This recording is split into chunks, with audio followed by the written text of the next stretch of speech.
Doctor Marías. Doctor Bertuzzi, representación de la abogacía de la capital federal, valorar su presencia en este concurso y en particular en esta reunión de entrevistas, desearle toda la suerte en este concurso y en todos los que eventualmente quieran emprender y decirle que es un juez digno de la nación. Y muchas gracias por estar aquí. Bueno, doctor, ya que todos hablaron, yo también voy a hablar. Usted sabe bien lo que pienso y lo que sostuvo en su momento. Bueno, las reglas hacen que en mi posición no haya sido la mayoritaria, pero valoro su actitud de seguir adelante con el concurso y de decir todo lo que tiene que decir, digamos, y por supuesto, desde ya nadie, digamos, tiene ninguna cuestión relacionada con la dignidad y su trabajo a lo largo de todos estos años. Muy bien. Doctor. Bueno, sí, perdón. No, simple, bueno, primero para ratificar todo lo que se dijo y además creo que ya se mencionó, pero lo ratifico, que su defensa de su postura ante los tribunales locales e internacionales no tienen ninguna incidencia en el curso de este concurso. Así que usted es tratado como todos los postulantes. Nada más quería decirle eso y, por supuesto, agradecer que haya participado y que esté hoy aquí con nosotros. Doctora Jacopo. Sí, en el mismo sentido, doctor Bertucci, hago mía las palabras de los pares, de todos los consejeros. Usted sabe cuál fue la postura de todos y cada uno de nosotros y creo que nos unió un mismo objetivo, darle quizás claridad a un tema que no fue bien recibido o no fue lo que usted hubiese querido, pero sí darle la garantía de que en este concurso usted va a tener las garantías de ser un concursante más y agradezco y valoro sus palabras y el hecho de que hoy esté acá para poder ratificar su lugar, si es que así lo decide el cuerpo. Muchas gracias, doctor, por estar acá. Muy bien. Listo. Bueno, vamos a empezar con las preguntas, sí. Doctor. Bien, doctor, comenzamos. Voy a hacer una pregunta que desarrolla siempre la doctora Camaño. Se ha ausentado un momento, por lo cual voy a aprenderlo yo, y es, en función de género, nosotros como cuerpo venimos trabajando y mucho en capacitación, cuando analizamos los potenciales magistrados y magistradas que tengan esa perspectiva de género en el ejercicio de su función, y en virtud de eso, preguntarle, ¿qué es para usted, cómo debería ser un juez o jueza con perspectiva de género? Bien. Bueno, sobre ese tema es arduo el trabajo que se viene desarrollando durante los últimos años, tanto a nivel nacional, fundamentalmente a nivel internacional. Es sabido que desde el año 1975 la Organización de las Naciones Unidas ha empezado a tratar, si bien en una conferencia vinculada a temas del desarrollo y las mujeres, las cuestiones vinculadas con el género. Esto fundamentalmente, para hacerlo abreviado, se fue ampliando en las distintas conferencias que la Organización de las Naciones Unidas fueron desarrollando. Fueron 4, la última que se les celebrara en la ciudad de Beijing. Y fundamentalmente en lo que hace a la aplicación de esta perspectiva de género, lo que debemos tener hoy en día aplicada a la Administración de Justicia, ¿no? Lo que se nos requiere a los operadores no es una simple manifestación por una cuestión que se esté de moda hablando de este tema, sino una verdadera conciencia de utilizar ese elemento como una herramienta dentro de lo que es el análisis del proceso. Como sabemos, a partir de las acciones positivas que exige realizar habitualmente un deber de diligencia conforme se estipula en la Convención Americana de Derechos Humanos, han surgido una perspectiva aún más ampliada a partir de la convención conocida como Belén do Pará, en donde se ha de manera específica incrementado todo lo que tiene que ver con la cuestión de género, y fundamentalmente a partir de diversos pronunciamientos que ha tenido la Corte Interamericana de Derechos Humanos, en donde la Corte en concreto ha exigido a los estados un concepto nuevo, que es el principio de debida diligencia reforzada. Esto tiene que ver con un sistema que rige en relación a la cuestión de prevención, sanción y reparación de violencia contra la mujer. Esto de acuerdo a los parámetros que establecen los organismos y las agencias de las organizaciones que a nivel universal y regional protegen los derechos humanos. La Corte, en diferentes pronunciamientos, cabe citar algunos, el conocido caso González y otras versus México, conocido como Campo del Algodonero,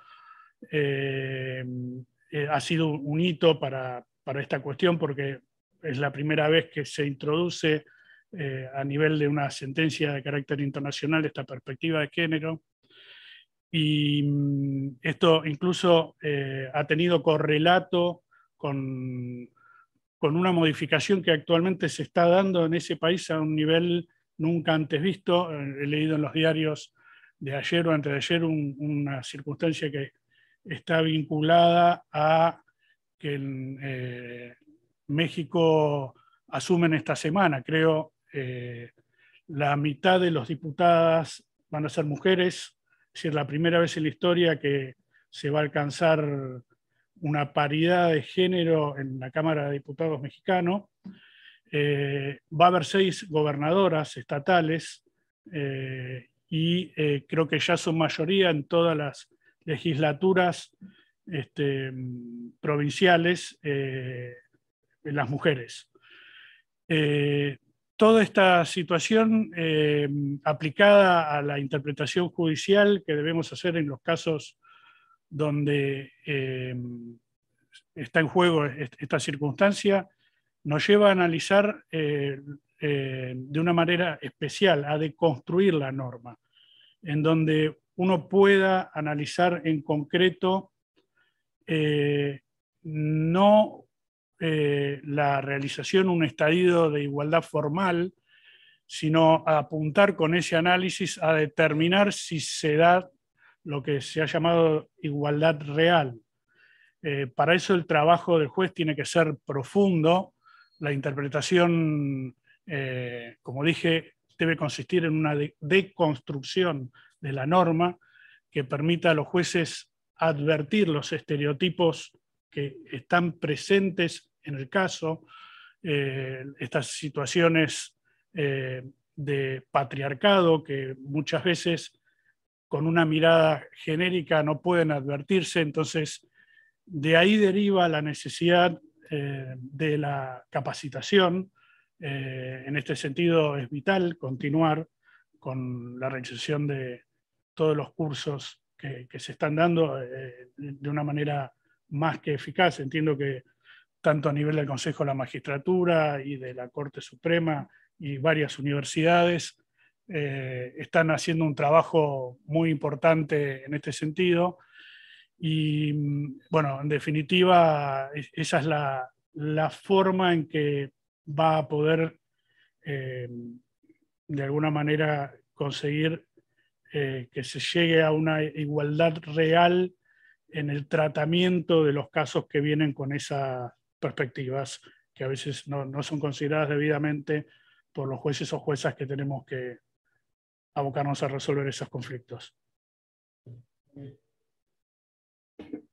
Próxima pregunta. Bueno, ¿usted? Sí. Doctor, una opinión le pido Sí. acerca del Instituto del Arrepentido Sí. y su regulación legal en nuestro derecho y a su juicio si es útil o no para la investigación penal. Perfecto. Bueno, como les dije, hace 30 años que trabajo en el Poder Judicial y la primera visión que tengo sobre el tema es una visión histórica. Muchos dicen que al hablar del arrepentido nos tenemos que situar en lo que se denomina técnicas de investigación encubierta, que amalgama una variedad de herramientas que son utilizadas para la investigación de delitos de relevancia. Es más, sobre ese punto recuerdo haber participado como docente en la Escuela Judicial del Consejo durante varios años.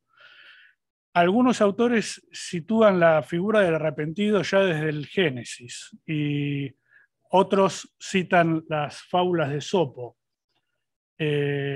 Más cercano en la historia, en la Francia pre- y post-revolucionaria, ya el Estado, con diversas finalidades, utilizó la figura de lo que se puede denominar hoy arrepentido o delator, utilizando, por ejemplo, a presos que se ubicaban o estaban en las prisiones en aquella época y a cambio de un beneficio informaban a la autoridad policial de aquella época. Más cercano en el tiempo, y ya desde mi actuación en los tribunales, el tema de la actuación del arrepentido no es algo novedoso. Todos sabemos que ya desde la vieja ley 23.737 esa figura estuvo siempre presente, también para la persecución de otros delitos, como por ejemplo el terrorismo y el contrabando. De mi experiencia judicial, antes de ser juez y durante el ejercicio de la magistratura, como les digo, desde hace 12 años, he tenido experiencia tanto durante la instrucción como juez de tribunal oral en la utilización de este mecanismo que es verdaderamente óptimo y necesario para poder ser utilizados en delitos de envergadura. Es decir, esto hay que enfocarse también que es una necesidad que el Estado debe abordar por sus compromisos internacionales. Debemos recordar que la Argentina adhirió a la Convención de Palermo, en realidad a la Convención que dispone la investigación de delitos transnacionales, entre los que está el Protocolo de Palermo, y la inclusión en de esta herramienta que considero que es muy necesaria, por otra parte no es ajena a la utilización por parte de otros países. En todos los países se utiliza esta herramienta. La Argentina ha tenido y ha participado de varias investigaciones donde mediante la utilización de agentes encubiertos y personas que han actuado como arrepentidos, se han desbaratado tareas de traslado, de transporte de grandes cantidades de estupefacientes. Y bueno, en principio la ley procesal que regula su utilización es bastante clara en el sentido de todas las disposiciones que deben cumplirse, los controles y el cumplimiento de todas aquellas normas que habilite su utilización sin mengua del derecho de defensa, que es una un norte que también obviamente el Estado, a través de la utilización de esta herramienta, debe tener siempre como cumplida. Gracias. Doctor Recondo. Buenas tardes, doctor Bertuzzi. ¿Cómo le va, doctor? ¿Me ve? Estoy en la computadora. Sí, lo veo. Bueno. Doctor Bertuzzi, con su larga e impoluta trayectoria judicial, los jueces sabemos que a veces nos resulta muy difícil mantener nuestra independencia por las presiones que existen. Yo quisiera que nos ilustrara un poco respecto de las normas que tienden a proteger al juez y a facilitarle esta tarea como lo exige el Tratado de Costa Rica, ¿no es cierto? Y qué faltaría o qué sería necesario adicionar a los efectos de facilitarle al juez esta difícil parte de su tarea. Bien. Bueno, como usted dijo, doctor, hay diversas normas de carácter internacional que de alguna manera brindan a los magistrados una suerte de protección para el ejercicio de esa tarea que es, por cierto, difícil. He citado varias de esas disposiciones en mis planteos y sí considero que muchas veces de lo que carece nuestra organización o nuestro sistema es tal vez de un código de ética que pueda elaborarse en consonancia con las asociaciones de magistrados, las asociaciones de abogados, además de todos los estamentos que intervienen en lo que es el proceso, como para poder fijar un límite formal que hoy no existe muchas veces en la actuación de los magistrados en cuanto a trato, contactos con personas, por ejemplo, creo que el transparentar todo lo que tiene que ver con las audiencias que los magistrados puedan llevar a cabo fuera de lo que son las audiencias, ¿no? Dentro del proceso, resultan una medida que puede ser muy óptima para garantizar esta situación de que no solo uno debe ser, sino también aparentar esta situación. Es decir, este mecanismo de controlar a los magistrados, los jueces no tenemos que entenderlo como una intromisión, sino como una colaboración a nuestra libertad de conciencia, y creo que imponer sistemas como el que le digo, de registro de audiencias, puede contribuir a mejorar, y a la larga nosotros los jueces vamos a sentir que es una medida adecuada. Esto es un ejemplo de lo que podría realizarse. Bueno, muchas gracias, doctor. No, de nada. Sí, doctor, quería preguntarle, ¿hay algún otro consejero que quiera preguntar? Si no, pregunto yo. Quería preguntarle su opinión acerca del decomiso definitivo de bienes sin necesidad de condena en el caso del delito de lavado de activos. Quería saber su opinión. Bien. Bueno, es la ley de lavado de activos tiene diversas facetas que últimamente están dando mucho trabajo, en el sentido de que hay jurisprudencia profusa de los distintos tribunales. A modo de ejemplo, lo que tiene que ver con el hecho precedente, por ejemplo, y lo que es la prueba de ese hecho precedente en lo que es el juicio de lavado. Tal vez esto tenga cierta relación a nivel comparativo. Personalmente no estoy de acuerdo con la posibilidad de ese decomiso previo.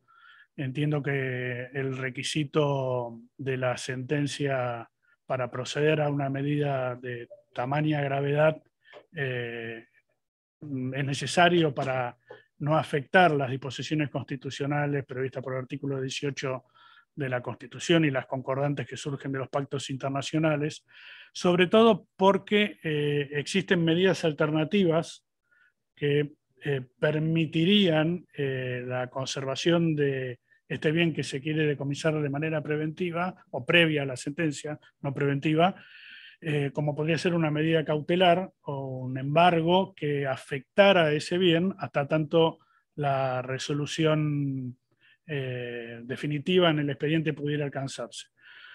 Con esa realidad estimo que en principio no surgiría como una cuestión inevitable tener que proceder a un decomiso previo al pronunciamiento judicial y menos si ese pronunciamiento no esté firme. Entonces, mi opinión en este sentido apunta a esa dirección. Muy bien. ¿Alguien más quiere preguntar? Bueno, de acá tampoco, en la pantalla no me olvido de nadie. Bueno, damos por terminada la entrevista. Bueno, muchas gracias, doctor. Adiós, que tengan buenas tardes. Gracias.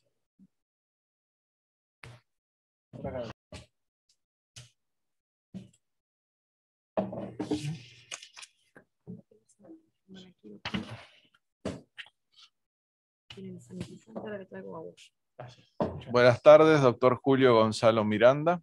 Buenas tardes. ¿Cómo está? Muy bien. Bueno, vamos a iniciar la entrevista prevista para este concurso 461, destinado a cubrir 2 cargos de vocal en la Cámara Nacional de Apelaciones en lo Criminal y Correccional Federal, Sala Primera. Antes que nada, le quiero preguntar si tiene algún antecedente para agregar desde que se inscribió y si ha tenido algún tipo de sanción disciplinaria. Sí, gracias. Como 2 antecedentes importantes de estos meses, obtuve el título de doctor en Derecho por la Universidad de Barcelona, siendo calificada la defensa de mi tesis doctoral como sobresaliente cum laude, y he realizado el programa de capacitación en género de la Escuela Judicial de este Consejo. No tengo ninguna sanción. Muy bien, vamos a empezar con las preguntas, doctor Molea. Buenas tardes, doctor Miranda. Buenas tardes. ¿Qué tal? Muy bien. Usted justo hablaba de género y la pregunta es referida a género. Es una pregunta que hace siempre la doctora Camaño, se ha ausentado unos minutos, la voy a hacer. Y desde este consejo venimos trabajando mucho en capacitación, como en las propuestas, cuando le damos ternas, de proponer jueces y juezas con perspectiva de género. En primer lugar, ¿cuál es su mirada? ¿Qué piensa usted? ¿Cómo debería ser un magistrado o magistrada con perspectiva de género? Y en segundo lugar, ¿qué entiende por estado de necesidad disculpante y debida diligencia reforzada? Muchas gracias por la pregunta. Bien, un magistrado con perspectiva de género tiene que desarrollar de distintas áreas esta comprensión de la problemática de género. Y estamos dando pasos importantes en los últimos tiempos, desde la capacitación y desde todos empezar a comprender y empezar a descubrir soluciones para los distintos problemas. Y podemos verlo desde distintos planos. Un magistrado penal, como es el cargo para el que estoy concursando, al momento de intervenir en un caso, ya sea no solo respecto de víctimas, como de imputadas, o tanto mujeres como identidades feminizadas, debe tener en cuenta la problemática que subyace atrás y para ello debe actuar tanto en el plano probatorio, realizando pruebas de contexto y pruebas para descubrir la verdad real atrás de los sucesos, como en el análisis dogmático de la teoría del delito a la hora de realizar, llegar al camino para obtener y visualizar la responsabilidad penal que pudiera tener una persona involucrada.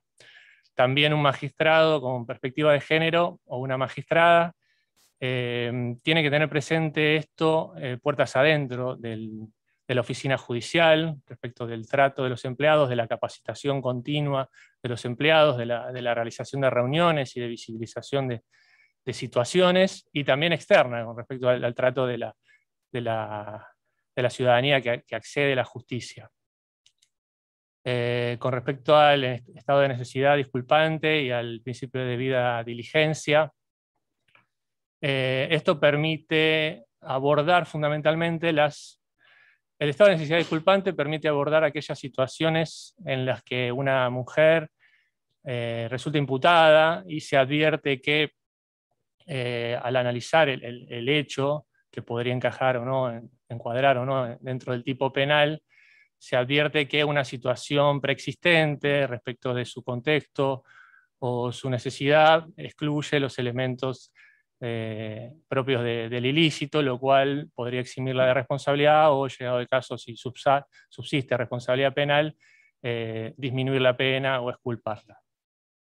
Y con respecto al principio de debida diligencia, por los tratados internacionales que forman parte de la Constitución, por el fallo de la Corte Interamericana, Campo Algodonero, que se ocupa fundamentalmente de esto y le incluye la debida diligencia reforzada, con el fin de prevenir, sancionar y erradicar cualquier tipo de violencia, no solo la violencia física, sino cualquier tipo de violencia contra la mujer, y no solo eso, sino también evitar cualquier tipo de discriminación en todos los ámbitos. El Estado debe realizar medidas no solo cuando ocurren hechos, sino también preventivas, de concientización, de capacitación, para poder seguir avanzando en esta problemática que hemos comenzado a avanzar, pero que todavía queda mucho camino por recorrer. Gracias. Doctor Marías. Doctor, bienvenido. ¿Qué tal? Gracias. Bien. Muy bien.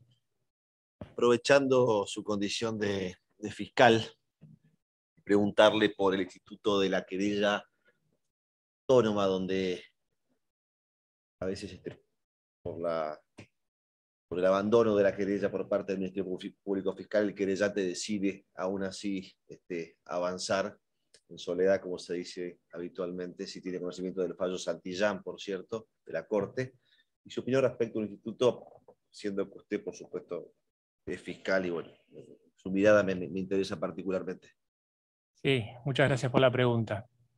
Sí, desde ya hace varios años del fallo Santillán de la Corte y también de otros fallos como Quiroga, Tarifeño, que nos han hecho discutir en ese entonces sobre la figura del querellante adhesivo y del querellante autónomo, y también el avance de la victimología, que es el estudio del rol de la víctima en el proceso, la existencia hoy de la ley de víctimas, nos permite ver que ha sido acertado asumir la posición de permitir al querellante, en ausencia de acusación fiscal, continuar con el proceso. Ello además de garantizarle los derechos que ya existían, pero que se han reforzado, de acceso a las investigaciones, de asistencia jurídica, de asistencia psicológica y jurídica y la protección que cualquier víctima de delito requiere.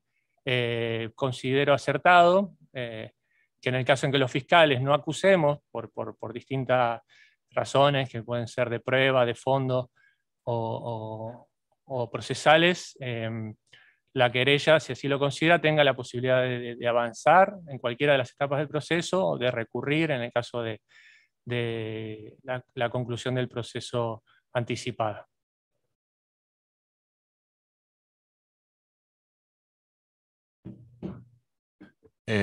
¿Alguien más quiere hacer alguna pregunta?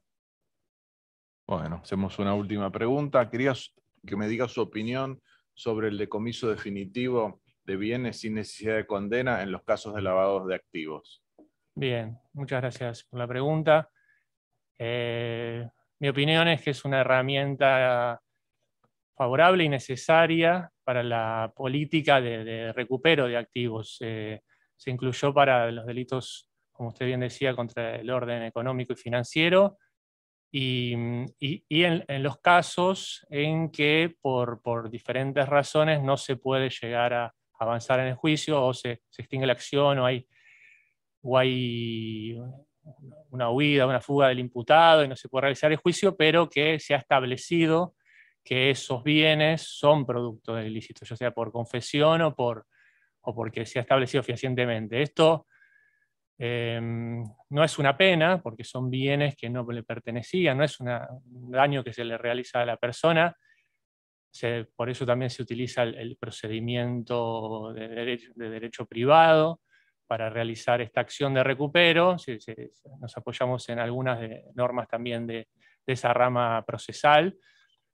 Y alguna crítica que se ha podido leer respecto de que esto afectaría a la presunción de inocencia. Reitero que al no establecer la culpabilidad, sino que solo en los casos en que esté debidamente determinado y que no se pueda seguir avanzando con el juicio se realizaría esto no reviste la condición de pena, ni sanción, ni daño para la persona y no afectaría la presunción de inocencia. Muy bien, muchas gracias, doctor. Si nadie más va a preguntar, damos por terminada la entrevista. Muchas gracias a todos. Gracias. Hasta luego. Gracias, doctor. Gracias.